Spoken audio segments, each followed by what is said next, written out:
Assalamualaikum warahmatullahi wabarakatuh. Halo semuanya, perkenalkan nama saya Dea Dwianti dengan NIM A1H125042. Saya berasal dari Fakultas Keguruan dan Ilmu Pendidikan, Program Studi Pendidikan Guru Pendidikan Anak Usia Dini, tepatnya di Universitas Halo Oleo. Tujuan saya membuat video ini untuk memenuhi tugas mata kuliah Seni Tari dan Musik dengan Ibu dosen pengampu, Ibu Nurhayati, SPD, MPD. Ada beberapa poin dalam video ini. Yang pertama adalah hakikat seni tari bagi AUD. Yang kedua adalah unsur-unsur pokok seni tari bagi anak usia dini. Lalu berikutnya adalah pengaruh seni tari bagi perkembangan anak usia dini. Lalu yang terakhir adalah karakteristik tata rias, tata busana, tata panggung, dan persiapan dalam pegelaran seni. Tanpa berlama-lama, mari kita ke videonya.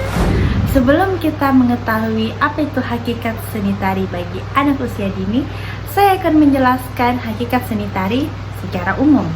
Seni tari adalah suatu gerakan yang digerakkan oleh seluruh tubuh atau sebagian tubuh saja, yang dilakukan dengan ritmis dan pada waktu-waktu tertentu saja, dengan mengungkapkan pikiran, perasaan, dan tujuan tertentu dengan yang diiringi dengan musik ataupun tidak dengan musik. Seperti yang dikatakan oleh Bagong Sudito, seni tari adalah seni yang berbentuk dari suatu gerakan yang ritmis, sekaligus sebagai media ekspresi manusia.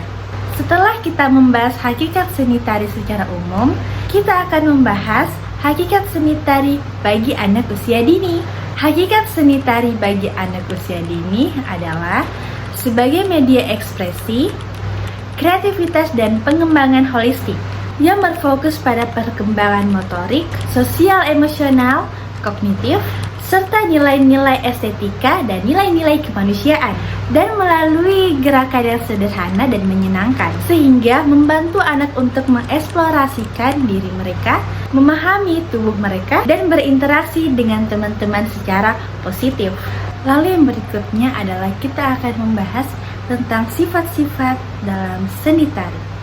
Yang pertama adalah seni tari bersifat kreatif. Bersifat kreatif berarti hal-hal yang tercermin pada penciptaan hal-hal yang baru yang tidak dikenali sebelumnya. Lalu yang kedua adalah seni bercorak individualitif. Hal ini terjadi pada lukisan Hendra Gunawan, yaitu mampu menunjukkan kepribadian dirinya sendiri.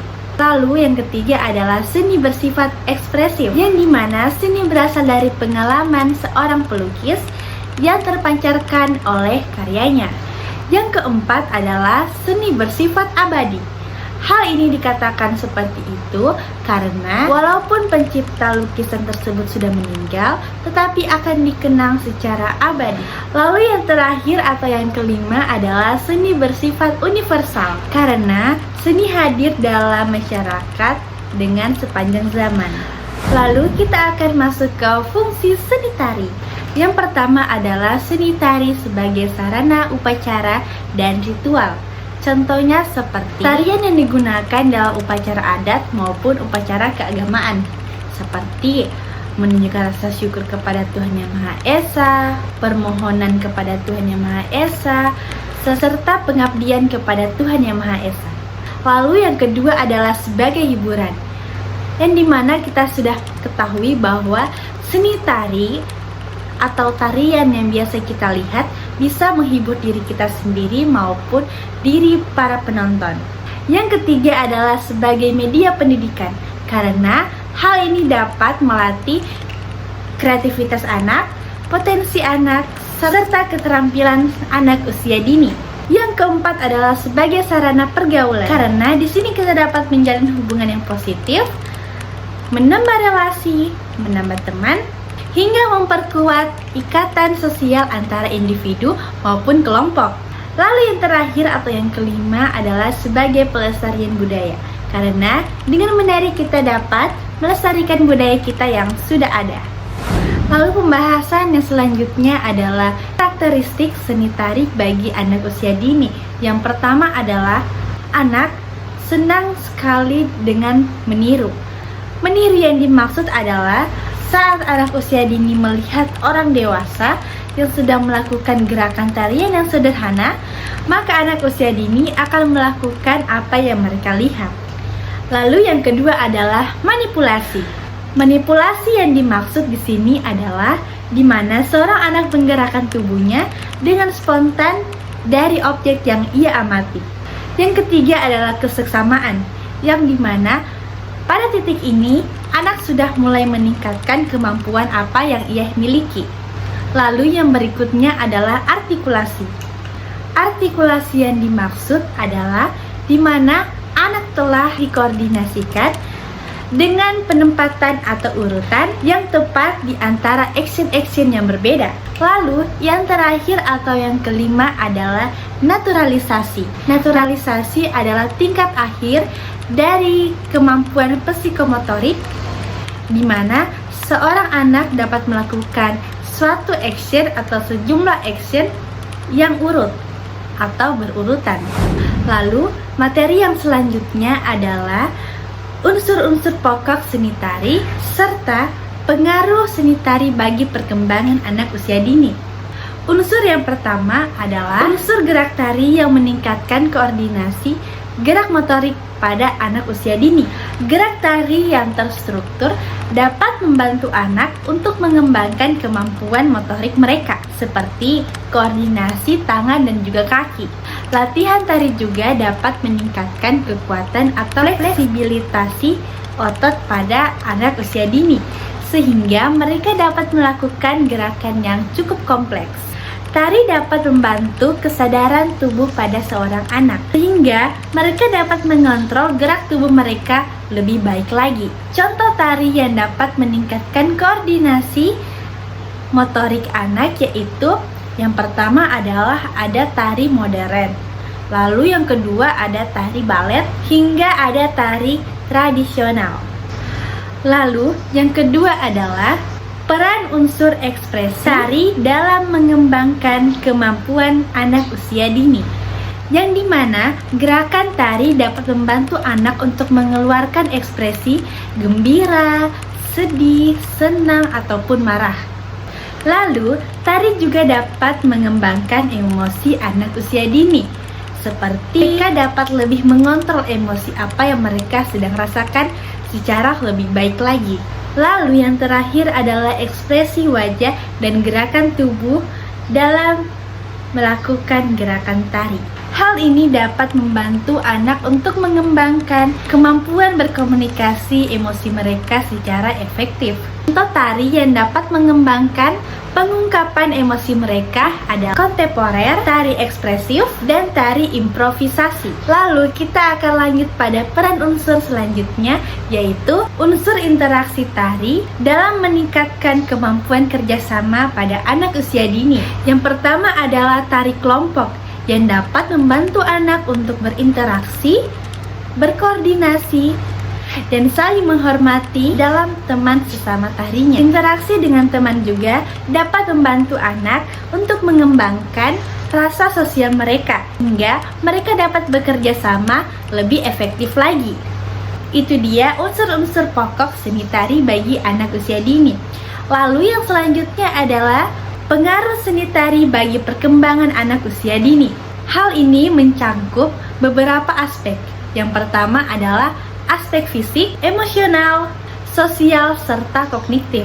Pada aspek fisik, anak dapat mengembangkan kekuatan otot, melatih kelunturan tubuh, serta mengoptimalkan koordinasi motorik anak usia dini.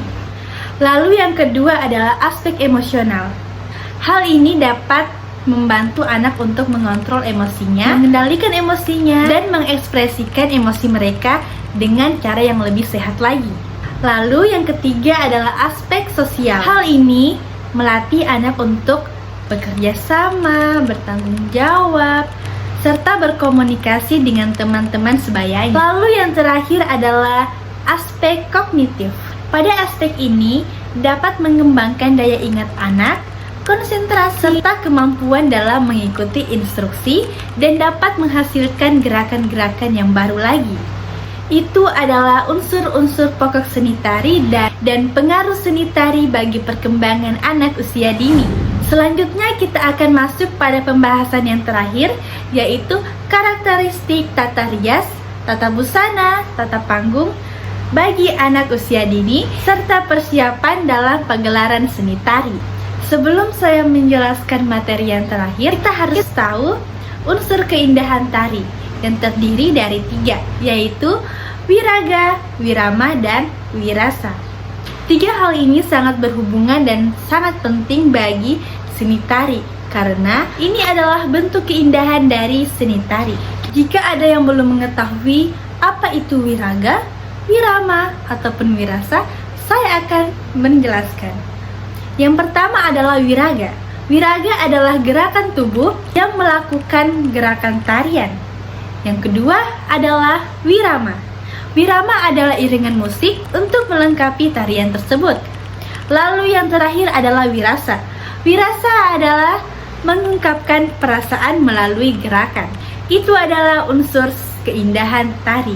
Jadi, ketiga ini saling berhubungan dan tidak boleh dipisahkan. Kita akan melanjutkan pembahasan yang terakhir, yaitu karakteristik tata rias, tata busana, maupun tata panggung bagi anak usia dini. Tetapi, selain tata rias, tata busana, maupun tata panggung, ada beberapa aspek penunjang lagi yang akan saya sedikit jelaskan, yaitu yang pertama adalah unsur irama atau iringan. Iringan atau irama adalah sebuah iringan musik yang dapat melengkapi tarian tersebut. Jadi, hal ini harus ada sebagai aspek penunjang, sebagai unsur penunjang tari. Karena tidak lengkap bukan jika tidak ada iringan musik. Lalu, yang berikutnya adalah tema. Tema yang dimaksud di sini adalah gagasan pokok, pikiran maupun ide. Hal ini bisa menjadi suatu ungkapan atau komentar mengenai kehidupan. Lalu kita masuk kepada inti, yaitu tata rias. Tata rias yang dimaksud adalah riasan wajah yang menggambarkan karakter yang sedang kita bawakan. Seperti mungkin kita sedang membawakan karakter pohon. Lalu kita harus juga menyesuaikan dengan karakter pohon tersebut. Seperti mungkin mukanya diberi warna hijau seperti pohon. Lalu yang kedua adalah tata busana. Tata busana ini sebagai penunjang dalam memperjelas karakter apa yang sedang kita bawakan. Seperti tadi yang saya sudah jelaskan, jika kita membawakan karakter pohon, maka tata busana yang kita gunakan juga harus kostum pohon. Seperti mungkin rambut kita seperti bentuk pohon, bunga-bunga pohon, lalu baju kita seperti batang pohon. Disitulah yang dimaksud dengan tata busana. Jadi seseorang dapat mengetahui kita sedang membawakan karakter apa. Lalu yang terakhir adalah tata panggung. Sebagaimana yang kita ketahui, panggung adalah sebagai tempat di mana kita melakukan pentas tari tersebut. Panggung ini terbagi menjadi 2, yaitu yang pertama bisa panggung yang terbuka maupun tertutup. Lalu ada bentuk-bentuk panggung juga. Yang pertama adalah pendopo. Pendopo ini biasa digunakan di daerah-daerah Jawa seperti Jogja dan Surakarta. Lalu yang kedua adalah proscenium stage. Panggung ini yang memungkinkan penonton dapat melihat para penari dari satu arah, yaitu arah depan. Dan yang terakhir adalah arena. Arena ini merupakan panggung yang paling sederhana. Biasanya panggung ini tidak ada jarak sama sekali dengan penonton maupun penari. Arena ini biasa berbentuk L, U, bentuk bujur sangkar, bentuk lingkaran, dan juga bentuk tapal kuda. Lalu berikutnya adalah tata lampu atau cahaya. Tata lampu juga sebagai pelengkap dari kesuksesan pagelaran seni tari. Jenis-jenis tata lampu juga ada beberapa. Saya akan menjelaskan satu persatu. Yang pertama adalah lampu spot Lecolets. Lampu ini dipasang pada langit-langit auditorium di depan proscenium. Lalu yang kedua adalah spot Fresnel lights, yaitu lampu ini juga dipasang pada langit-langit auditorium, tetapi tempatnya pada belakang proscenium. Lalu yang ketiga adalah spot follow. Lampu ini dipasang biasanya pada atas panggung yang mengikuti gerakan para penari. Lalu yang keempat adalah float. Cahayanya berfungsi memberikan batas-batas tajam cahaya pada lampu spot. Lalu yang terakhir adalah strip. Lampu ini berfungsi untuk memberikan warna dan juga menghilangkan bayangan. Itu adalah bentuk-bentuk lampu pada gelaran seni. Itu juga sudah mencakup persiapan dalam pagelaran seni, tetapi bagian teknis. Lalu saya akan menjelaskan lagi persiapan pagelaran seni yang lainnya, yaitu yang pertama ada panitia. Panitia ini berfungsi sebagai orang yang menyusun pagelaran ini supaya berjalan dengan baik. Lalu selanjutnya adalah penyusunan anggaran dan proposal. Hal ini cukup penting bagi pagelaran tari, karena kita harus mencari dana untuk acara tersebut. Jika tidak ada dana, maka tidak ada pula acara. Lalu yang terakhir adalah pemilihan tempat dan waktu. Ini juga sangat penting karena kita harus memikirkan dari jauh-jauh hari tempatnya di mana, waktunya kapan. Jadi semuanya sudah jelas. Karena pembahasan materi yang saya sudah bahas telah habis, maka saya tutup dengan ucapan wassalamualaikum warahmatullahi wabarakatuh. Bye bye semuanya.